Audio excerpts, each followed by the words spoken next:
السلام عليكم ورحمة الله تعالى وبركاته. مرحبا بكم في قناة في الجول دي زاد. صحة رمضانكم، صحة فطوركم، كل عام وانتم بألف خير. إذا انتهاء مباراة مانشستر سيتي الإنجليزي ضد أستون فيلا بفوز السيتي بثنائية لهدف وحيد ضمن مباريات الدور الإنجليزي الممتاز. افتتح نادي أستون فيلا عدد الأهداف في هذه المباراة في الدقيقة أو في الثانية العشرون من عمر هذه المباراة، يعني أسرع هدف في مرمى مانشستر سيتي الله أعلم هذا الموسم. لكن عاد مانشستر سيتي وبكل قوة ليسجل هدفين في ظرف وجيز، يعني تقريبا بين الهدف الأول والثاني 20 دقيقة. هدف مانشستر سيتي سجله كل من فيل فودين ورودريغو. أما عن رجل هذه المقابلة فبكل تأكيد سيكون برناردو سيلفا الذي كان يحارب في هذه المباراة بالطبع، والذي تحصل على تنقيط 8.1 من موقع هوسكورت العالمي، ويليه فيل فودين الذي سجل هدف تحصل على تنقيط 8، ثم رودريغو 7.7 الذي سجل هدف،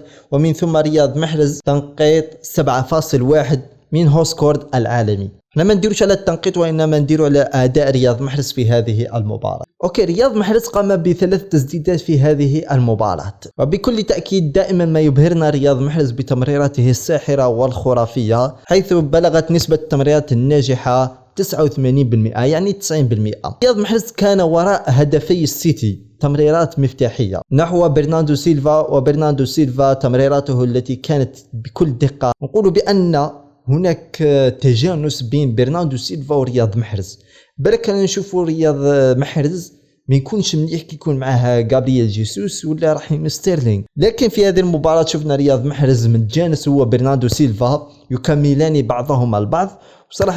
صراحة يعجبني هذا الثنائي تاع محرز وبرناردو سيلفا، يتفاهموا بزاف بيناتهم. وكما شفنا رياض محرز قدم تمريرتين مفتاحيتين لبرناردو سيلفا. برناردو سيلفا جاب 2 اسيست لرودريغو وفيل فودين الذي اسكن الكرات في الشباك. فيما يخص تنقيط من موقع السوفا سكور لرياض محرز عطاو له 7.2، برناردو سيلفا 8.2، ورودري 7.4، وفيل فودين 8.3 كرجل هذه المقابلة. رياض محرز رابع أفضل أو خامس أفضل لاعب في هذه المباراة بالكامل، ورابع أفضل لاعب من جانب مانشستر سيتي. رياض محرز خرج في الدقيقة 90 لأنه تعب وكان صايم قاع النهار، لهذا الله يحسن العون يا جماعة. بالرغم أنه كان صايم إلا أنه قدم أداء مميز جدا، وكما قلنا برناردو سيلفا ورياض محرز يشكلان ثنائي رهيب جدا. اتمنى بيب غوارديولا ما يعتمدش على غابرييل جيسوس ولا اغويرو ولا رحيم ستيرلينغ. لو كان نشوفوا هذا الثلاثي تاع فيل فودين وبرناردو سيلفا ورياض محرز نشوفوهم انه يلعبوا الكرات القصيره بيناتهم. ولاحظوا هذا جيدا وقارنوها بين مباريات مع غابرييل جيسوس واغويرو وستيرلينغ، راح تصيبوا فرق شاسع.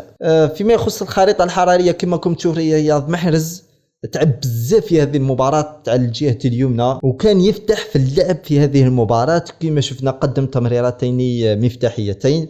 فيما يخص بطاقة حمراء داها جون ستونز في الشوط الأول. في الشوط الثاني ماتيكاش، وكما قال حفيظ دراجي دار خطأ، ماتيكاش خلص كاش. وهذا الكليب اللي راني نقوله بأن رياض محرز وفيل فودين وبرناردو سيلفا هما تقريبا نقولوا عليه انها هي التشكيله المثاليه اللي راح يعتمد عليها بيب غوارديولا، يعني هذه التشكيله اللي راح تساعد بيب غوارديولا في نيل لقب دوري ابطال اوروبا. علاش؟ شوفوا ايضا واش قال هذا الصحفي، قال يجب على فيل فودين ورياض محرز بدء كل مباراة كبيرة من الآن وحتى نهاية الموسم، ورودري دياز غاندوغان وبرناردو ربما أيضا. يعني راي شاطرني الرأي سيمون باكوفيسكي. وهذا واش قال هذا المشجع، واش قال؟ فودين محرز غاندوغان برناردو رودري جيد جدا اليوم، بدأ الهجوم مائعا وفعلوا جيدا، رؤية خارج اللعبة عندما ذهب إلى أسفل إلى 10 رجال.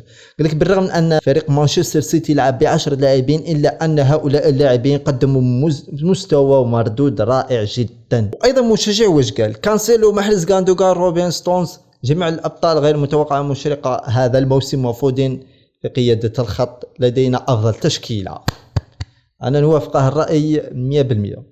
هذه التشكيلة اللي راح تساعد بيب غوارديولا لنيل اللقب دوري الإنجليزي ونيل دوري أبطال أوروبا إن شاء الله. أسبر واش قال؟ برناردو غاندوغان محرز رودري فودين يا لها من مباراة خاذوها في الشوط الثاني، كرة قدم رائعة. شفنا في الشوط الثاني فكرني الكثير من التمريرات لعناصر مانشستر سيتي. يعني التمريرات خلت الفريق أستون فيلا يتعب يجري مورا البالو، يعني يحرموهم من الكرة. وهذه الطريقة لا نراها إلا عند بيب غوارديولا، نادرا ما نراها في أندية أخرى. وهذه بعض الردود لمشجعي مانشستر سيتي. ثم قولوا لي التعليقات آراءكم حول أداء رياض محرز في هذه المباراة. أنا يبان لي أداء مميز جدا، خاصة وأنه كان صايم النهار عكس زملائه، إلا أنه قدم مباراة ممتازة جدا. برافو رياض محرز، وهكذا تعجبنا رياض محرز أنك تساعد الفريق تاعك باش يفوز في هذه المباراة بالرغم من أنكم ناقصين عدديا. ولو أرى بأن غابرييل جيسوس كان عبارة عن صنم كان زيادة برك. المهم أتمنى الفيديو عجبكم، شكرا لمشاهدة الفيديو إلى الأخير. ربي يحفظكم، ربي ينوركم، نتلاقاو في ساعة الخير إن شاء الله. السلام عليكم.